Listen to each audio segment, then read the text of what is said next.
در مؤسسه دولتی آثارخانه ملی تاجیکستان در موضوع تاجیکستان، ازبکستان در مسیر دوستی و سازندگی نمایش افتتاح گردید. در آغاز چورابینی دیرکتور آثارخانه ملی تاجیکستان اهل‌دین عبادالله‌زاده سخنرانی کرده از گسترش یافتن رابطه‌های دو دولت مخصوصا در بخش فرهنگ اظهار خوشنودی کردند. این چنین برگزاری این نمایش را برای تقویت دوستی بین خلق‌های تاجیک و ازبک مهم ارزیابی نمودند.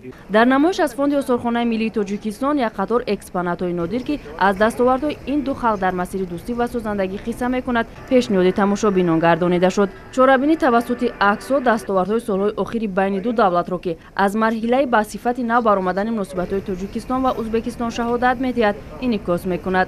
در آثارخانه ملی تاجیکستان در فوند اطلاعی آن بسیار اکسپونات‌های امروز محفوظ هستند که از روابط فرهنگی میان جمهوری تاجیکستان و جمهوری ازبکستان گواهی میدهند و ما با خلاصه آمدیم که در عرفه سفر رسمی پرزیدنت جمهوری ازبکستان در آثارخانه ملی تاجیکستان یک نمایش جشنیش را تحت عنوان تاجیکستان ازبکستان در مسیر دوستی و سازندگی روی کار آوریم.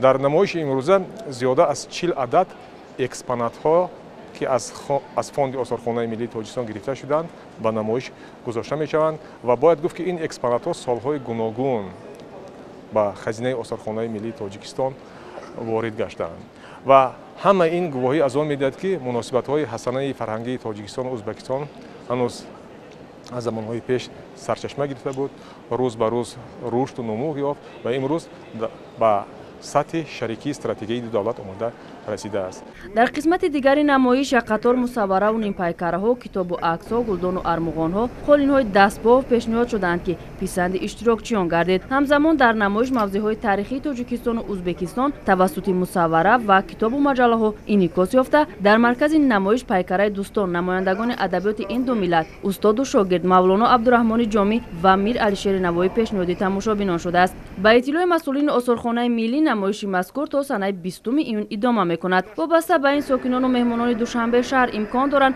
از این نمایشگاه دیدن نموده راجع به تاریخ و فرهنگ دو خلق به هم دوست و برادر تاجیکستان و ازبکستان معلومات جالب پیدا کنند.